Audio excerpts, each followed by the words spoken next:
Estimadas y estimados, esta es la clase número 20, cuyo objetivo es conocer el origen de los derechos humanos. Muchos se preguntan cuál es el origen que existe respecto a los derechos humanos, y ese origen está sujeto a debate al respecto. Y al parecer, dentro de lo que vamos a mencionar durante esta clase, el origen es de carácter múltiple. Uno de los primeros orígenes sobre los derechos humanos, ¿cierto? El primer registro que podemos encontrar al respecto, que muchos señalan, recuerden que hay un debate, está sujeto a discusión esto, y por eso te mencioné que el origen al parecer es múltiple en el caso de los derechos humanos.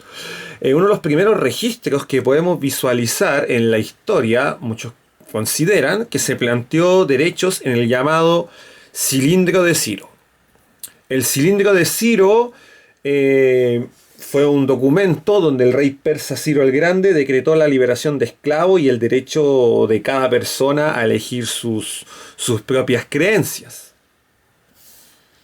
También sobre el origen de los derechos humanos, ¿cierto? Sobre el origen de los derechos humanos, tenemos que se menciona a la cultura greco-clásica, por ejemplo, a la Grecia antigua y también al caso de Roma, por ejemplo, donde se recopiló varios derechos, ¿ya? Y se menciona como parte de su origen, conocimiento de derecho y también lo que hemos mencionado en clases anteriores de la participación política. Eso respecto a lo que se piensa de la antigüedad clásica.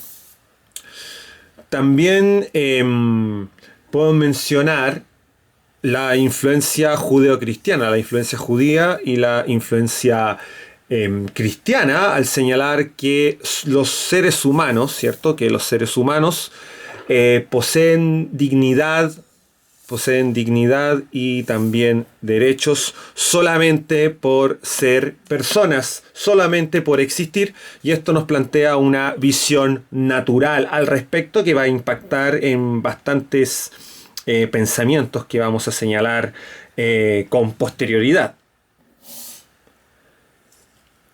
Siguiendo también, por ejemplo, en 1215 tenemos que en Inglaterra se promulga esto, la carta Magna, Libertatum, más conocido como la Carta Magna, si se le resume, y esta que se dio en Inglaterra, como te dije, en el año 1215, aseguró la protección de ciertos derechos, como por ejemplo se prohibió la detención ilegal de un noble, el derecho a la justicia y su acceso, y también el derecho de las viudas a no ser obligadas a casarse y a recibir también la herencia que les corresponde. Muchas eran forzadas a contraer matrimonio y a repartir su herencia, y era propia. Entonces ahí vamos viendo que se plantean algunos derechos en el caso de Inglaterra y la Carta Magna.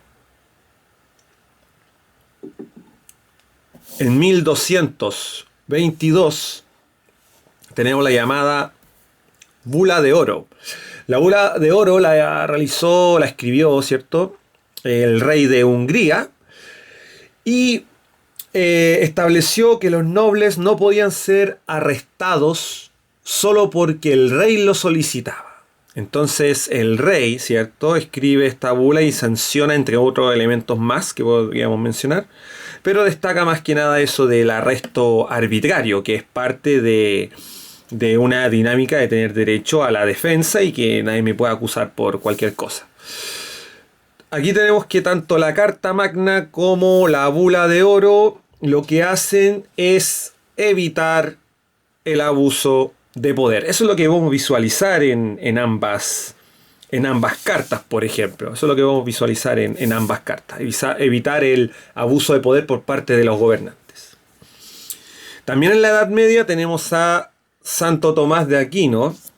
Santo Tomás de Aquino, el siglo XIII, él escribió sobre la ley natural. Santo Tomás de Aquino, ¿cierto?, pensador, filósofo cristiano, escribe sobre la ley natural, también le llama la ley eterna, y señaló que hay principios de justicia y derechos que existen desde siempre, es decir, existen por naturaleza. Ahí nuevamente tenemos la visión natural de que hay derechos que solo por existir uno posee como ser humano. Durante la conquista de América, el sacerdote Fray Bartolomé de las Casas, este personaje del siglo XVI, él basándose en la ley natural, exigió el fin de la tortura y el abuso por parte de los españoles durante la conquista española. Había clérigos que bautizaban a la fuerza a indígenas, a pueblos originarios y también españoles que abusaban de su poder. Entonces lo que él hizo fue denunciar la tortura y los abusos de los españoles. Eso es lo que hizo Fray Bartolomé de las Casas, defendió a los indios americanos. Porque ellos, según Fray Bartolomé de las Casas, tenían derechos y dignidad. ¿Por qué razón? Por la ley natural. Porque ellos tienen derechos solamente por el hecho de existir en este mundo. De hecho, Fray Bartolomé de las Casas discutió esto en el llamado debate de Valladolid, ¿cierto? Donde él, ante otros clérigos, dijo que tenían derechos ellos, a pesar de ser un pueblo que estaba siendo conquistado, ¿cierto? Tenían derechos y dignidad, y no podía haber abuso de poder durante la conquista de América. Entonces vemos que también se habla en el siglo XVI, Fray Bartolomé de las Casas, sobre la visión natural, de que nacemos con derechos. De hecho, hoy en día en México, en honor a él, existe el Centro de Derechos Humanos Fray Bartolomé de las Casas, que es una institución que defiende los derechos humanos. Importante eso. Durante el siglo XVII, en el año 1628, el rey de Inglaterra, nuevamente Inglaterra, sanciona la llamada petición de derechos, que varias personas en Inglaterra, sobre todo los nobles, pedían algunos derechos a los nobles. Por ejemplo, como no ser detenido de forma arbitraria. Repetimos lo que señalamos anteriormente con la Carta Magna. Y después tenemos la llamada Revolución Inglesa del siglo XVII también, donde comienza a limitarse el abuso de poder por parte del rey inglés. Entonces vamos viendo que se van otorgando derechos paulatinamente en la historia. Hay una evolución histórica de la concepción y los derechos que por ejemplo tienen los gobernantes y los gobernados. Durante la Ilustración, ¿cierto? Antes de la Ilustración y durante la Ilustración, por ejemplo, pre-Ilustración, tenemos a Thomas Hobbes, ya lo hemos mencionado en clases anteriores, también a John Locke, un defensor del liberalismo, y también a Rousseau. Los tres hablaron de derechos que tienen las personas y también por tema de naturaleza. Solamente por existir hay ciertos derechos que vimos anteriormente, como la voluntad general, el poder votar, elegir gobernante, el tema de no estar sometidos a un poder contra el absolutismo. Tenemos a este sacerdote que se llama François Paulin de la Barrère. Él en 1673 proclamó y escribió un texto que se llama La igualdad de los sexos. La igualdad de los sexos, él, basado en, nuevamente, la ley natural, él señaló que todos los seres humanos somos iguales, sean hombres o mujeres. Fue bastante adelantado para la época, podríamos señalar, porque comenzó a hablar sobre los derechos y la igualdad jurídica que debe tener una mujer. Tenemos también la Revolución Francesa.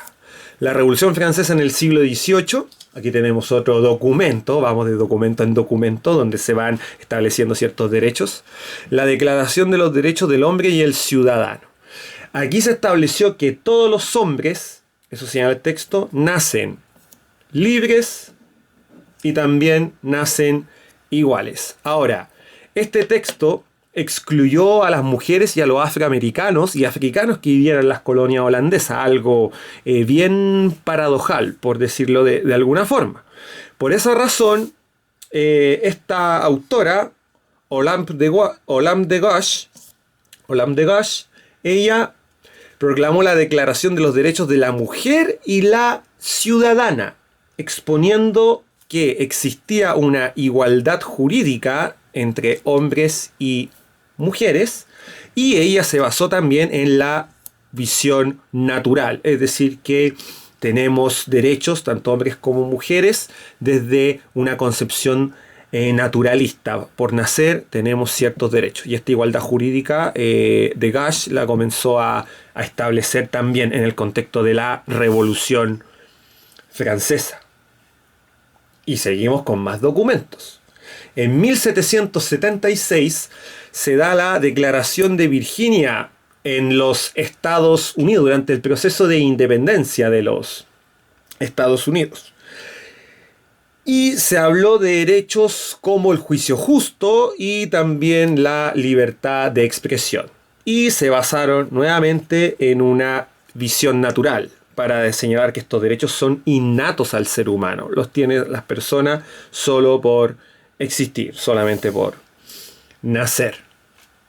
Y ya entrado ya a la independencia de los Estados Unidos y firmada su declaración de independencia, se señaló que todos los hombres son creados iguales. Eso cita textual la declaración, y que tienen derechos establecidos como la libertad, la vida y la felicidad. Y todas estas normas fueron escritas en la Constitución de los Estados Unidos desde 1787. Entonces, los valores de tener derechos instaurados en la Constitución.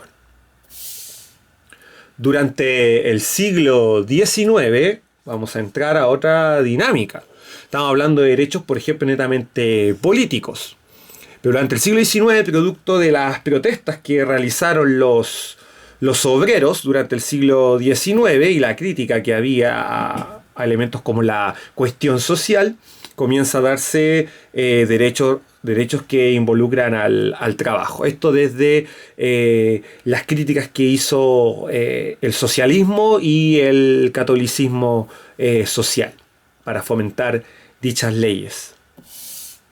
También en el siglo XIX tenemos los llamados movimientos abolicionistas, que hablaron sobre la liberación de los esclavos, que hay una igualdad jurídica entre todas las personas, no importando su etnia o continente de procedencia. Finalmente, vamos cerrando, a principios del siglo XX hay bastantes movimientos reformistas basados en los partidos liberales, socialdemócratas y también y también la doctrina social de la Iglesia, que establecen que hay ciertos derechos y una necesidad legal de tener esos derechos, que estén impregnados en las constituciones, que las constituciones tengan derechos impregnados en ellas mismas. Y finalmente tenemos que, a partir de esta evolución histórica, que los derechos humanos tienen como base, para que sepas, las libertades y derechos individuales o derechos de primera generación, los derechos de segunda generación y los derechos de tercera generación. Los derechos humanos como tal se declararon luego de los horrores acontecidos pre y durante la Segunda Guerra Mundial, como el Holocausto o Shoah, que le llaman así el pueblo judío. Y en 1948 se establecen y se firman la Declaración Universal de los Derechos Humanos con sus artículos. Este documento compila los derechos humanos y se mantiene vigente hasta el día de hoy. Entonces, para que veas que los derechos humanos tienen una evolución histórica sujeta a debate, la idea es que tú vayas viendo cuál es el peso más o menos dentro de la historia, pero hay una confluencia en que tenemos los seres humanos ciertos derechos y que a partir de la historia se fueron otorgando, por decirlo de alguna forma, y desde diferentes concepciones jurídica, también social, política, económica y cultural. A partir de esto te hago la siguiente pregunta. ¿Cuál te parecería la principal característica que tienen los derechos humanos de acuerdo a lo visto durante la historia de la humanidad? Muchas gracias por su atención y que tengan un buen día.